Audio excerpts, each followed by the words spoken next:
안녕하세요. 재미주의입니다. 현인류가 가장 많이 사용하고 있는 에너지원, 석유. 석유는 우리가 생각하는 것보다 훨씬 더 많은 곳에 사용되고 있는데요. 일상생활이나 산업 현장에서 에너지로 사용되는 것은 기본. 석유 정제 과정에서 나오는 부산물로 만들어진 석유화학 제품이나 합성 섬유는 플라스틱, 옷, 가방, 화장품 등 생활용품으로 만들어져 우리 일상에서 쓰이고 있습니다. 아마 석유를 완벽하게 대체할 에너지원이 개발되지 않는 이상 전 세계에서 석유의 수요가 마를 날이 없을 것인데요. 이렇게 모든 인류에게 없어서는 안 될 에너지원이지만 석유는 어디서나 펑펑 쏟아져 나오는 자원이 아닙니다. 어디서나 필요한 자원이지만 어디서나 나오지 않는 한정된 자원이기 때문에 석유가 매장되어 있는 나라들은 대부분 부자 나라가 되었는데요. 사우디와 미국이 대표적인 예입니다. 그런데 석유 매장량이 많아도 여전히 가난하고 심지어 석유를 수입 중인 나라들이 있습니다. 세계 10위권 산유국인 멕시코가 딱 이런 경우에 처해 있습니다. 그동안 멕시코는 산유국에게 중요한 정제 시설을 충분히 마련하지 못하고 있었습니다. 그 이유는 멕시코의 석유공사 페멕스가 전체 매출액의 50% 이상을 세금으로 납부하고 있다 보니 정작 석유 관련 시설에 제대로 투자를 할 수가 없었던 것입니다. 그렇다 보니 석유 보유국이지만 당장 쓸 것도 부족해 어쩔 수 없이 자국에서 추출한 원유를 미국에 보내고 자신들은 정제된 석유를 재수입해야만 했습니다. 당연히 이 과정에서 큰 손해를 입게 되었는데요. 산유국이 석유를 수입하느라 막대한 피해를 입고 있는 이 황당한 상황을 극복하기 위해 멕시코가 할 수 있는 방법은 기술을 가진 곳과 손을 잡는 것이었습니다. 그래서 멕시코는 조단위의 거대 수주를 준비했고 세계적인 기업들이 그 수주를 따기 위해 몰려들었습니다. 멕시코는 고심 끝에 한 기업의 손을 잡았는데요. 그곳은 놀랍게도 한국의 삼성 엔지니어링이었습니다. 삼성 엔지니어링이 멕시코에서 따낸 수주는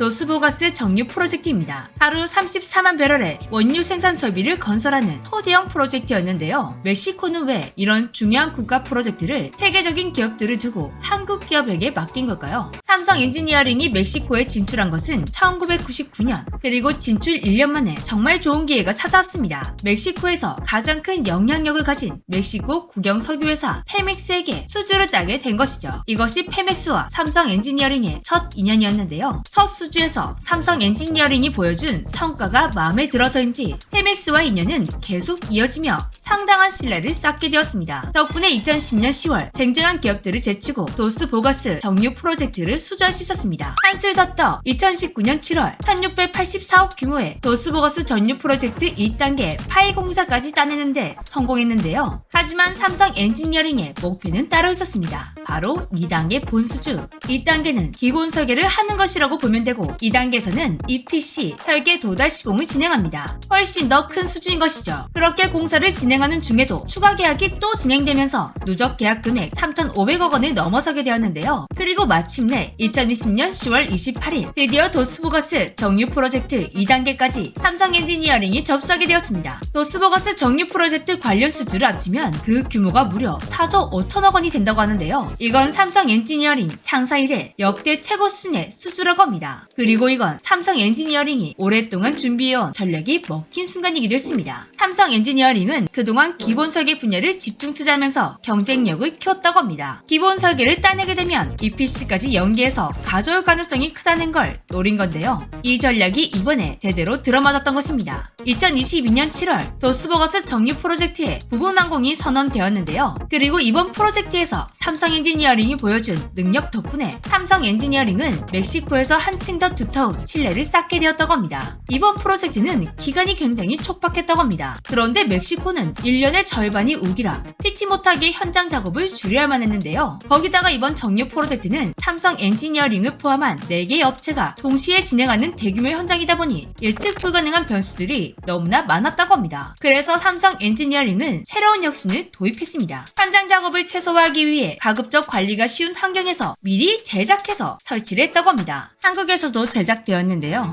경남 고성에서 총 6개의 모듈이 만들어졌고 그 무게는 4,800톤, 중형차 3,300대의 무게와 맞먹습니다. 한국에서 만들어진 총 6개의 모듈은 2021년 11월 출하용을 시작해 멕시코 도스보가스까지 26,000km를 건너갔는데요. 2022년 여름까지 현장 운송 및 설치를 끝마쳤다고 합니다. 삼성 엔지니어링은 총 4만 톤 58개의 모듈을 다른 장소에서 미리 제작한 후 멕시코 공사 현장으로 옮겼다고 합니다. 이뿐만이 아닙니다. 삼성 엔지니어링은 발주처를 설득해서 그동안 발주처가 구매 담당해온 열기기도 모듈로 제작해버렸는데요. 삼성 엔지니어링의 이런 시도는 모듈화 공법에 대한 적용 범위를 확대했다고 평가받고 있습니다. 또 다른 혁신은 설계 자동화입니다. 필수 설계 조건을 입력해주면 강도 계산부터 설계 도면까지 자동으로 생성해주는 혁신적인 설계 기술인데요. 삼성 엔지니어링이 설계 자동화를 개발한 후 처음으로 프로젝트에 적용해본 것이었다고 합니다. 설계 자동화를 도입하면서 도면 작업 시간이 단축되고 단순 오류 실수를 줄일 수 있었고 덕분에 원가 절감 효과까지 얻었다고 합니다. 위와 같은 혁신들로 인력 의존도가 높았던 EPC의 한계를 극복하고